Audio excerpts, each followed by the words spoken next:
Hello, everybody. Dennis Rader here. Most of you probably know me by my pseudonym, BTK, which of course stands for bind, torture, kill. This is my first Evil Speaks episode, and given the extent of my crimes, I'm sure it won't be my last. Today, I'm going to talk about my first set of murders.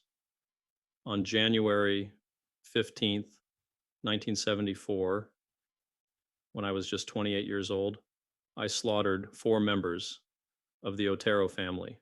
But first, let me tell you a little bit about myself. I grew up in Wichita, Kansas, part of a modest family with 4 boys, me being the oldest. Life wasn't glamorous, but we got by. My parents worked hard. Dad is a worker in the electricity field. Mom at home, though she eventually got a job at a grocery store. They weren't overly affectionate, but who was back then? Discipline was firm, and I learned early how to keep my emotions locked up tight. I was an ordinary kid on the outside and just another face in the crowd.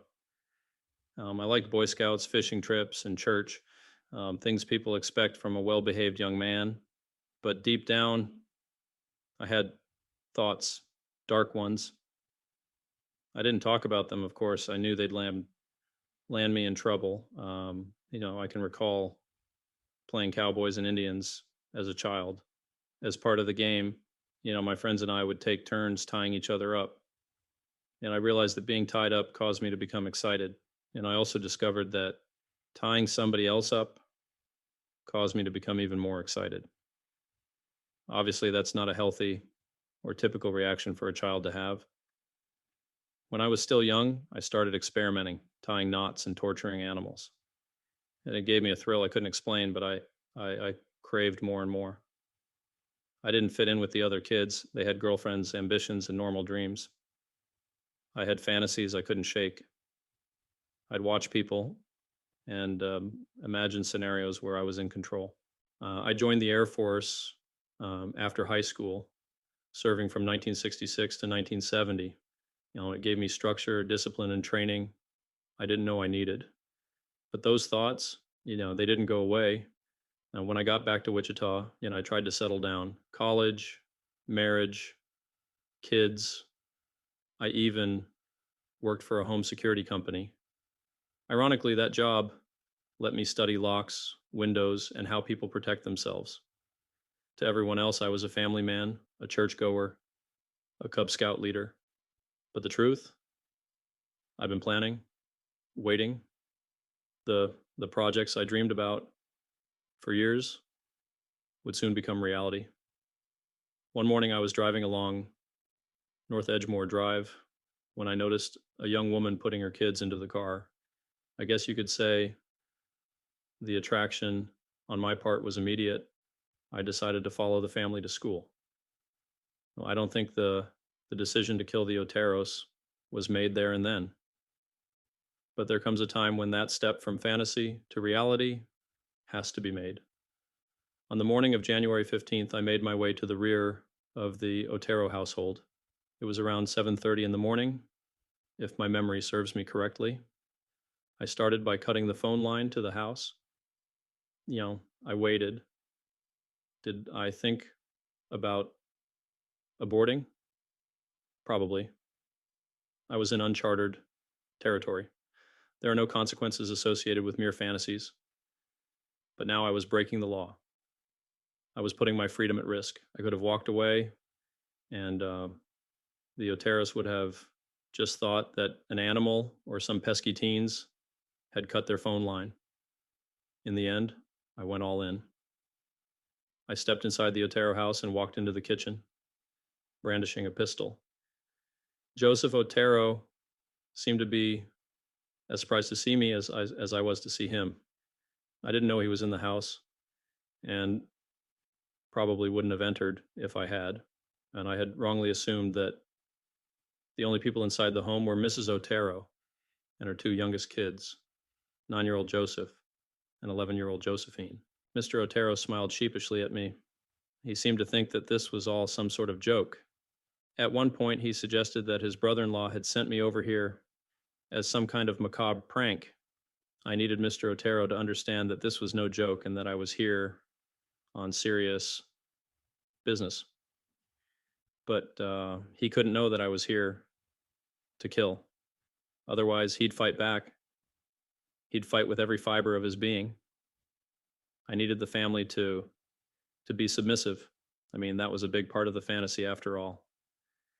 I explained to Mr. Otero that I was a wanted man in California.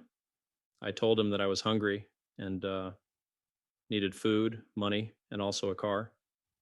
I was planting the idea in his head that so long as he complied, then no harm would come to him or his family. The family dog was still in the house and was really killing the vibe. So I asked Mr. Otero to put him outside.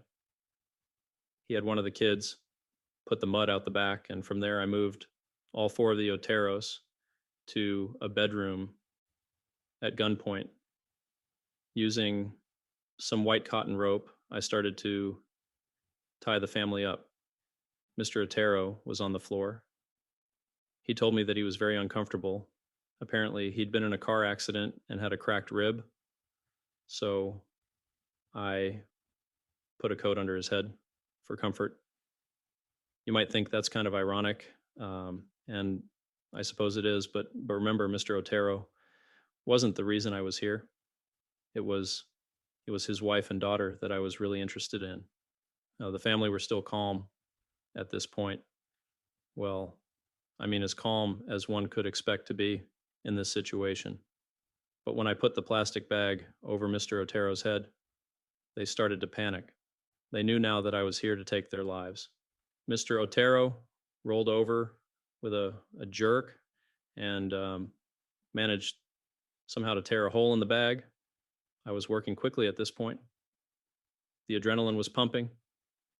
I grabbed a rag of some sort, I think it was a t-shirt, and wrapped it around Mr. Otero's face. Then I placed another bag over his head. I made my way to the bed where Mrs. Otero and her daughter Josephine were lying. I'd never strangled anybody to death before, but there's a first time for everything. Then I made my way to 9-year-old Joseph and placed a bag over his head, just as I had done with his father. At some point, Mrs. Otero roused. It turned out that I hadn't killed her at the first time of trying, so I strangled her again.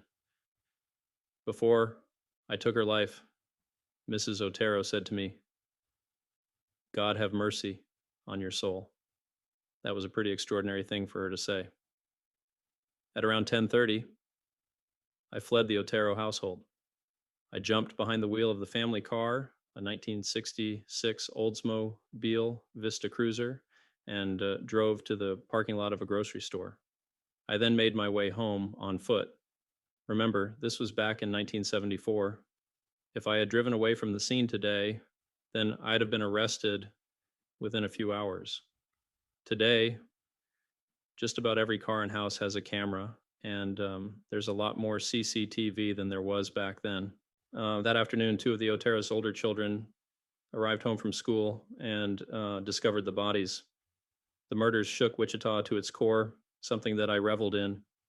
Days turned to weeks, turned to months, and still, the local police were no closer to finding the killer. What they didn't know was that I had already struck again. I murdered a young woman named Catherine Bright in 1974. I'll cover that in another video. Nobody in law enforcement was yet linking the Otero murders with Catherine's slaying. That would change in time. They did have 3 suspects for the Oteros, but obviously I knew neither of these guys had anything to do with the Otero slayings. While I didn't want the cops to know that I, Dennis Rader, was responsible for the murders, there was just no way I could stand idly by while somebody else got credit for my work. So I made my way to a local library and placed a letter inside an engineering textbook. Then I called up a reporter for the Wichita Eagle, directing him to said letter, and the letter contained details about the murders that only the killer could possibly know.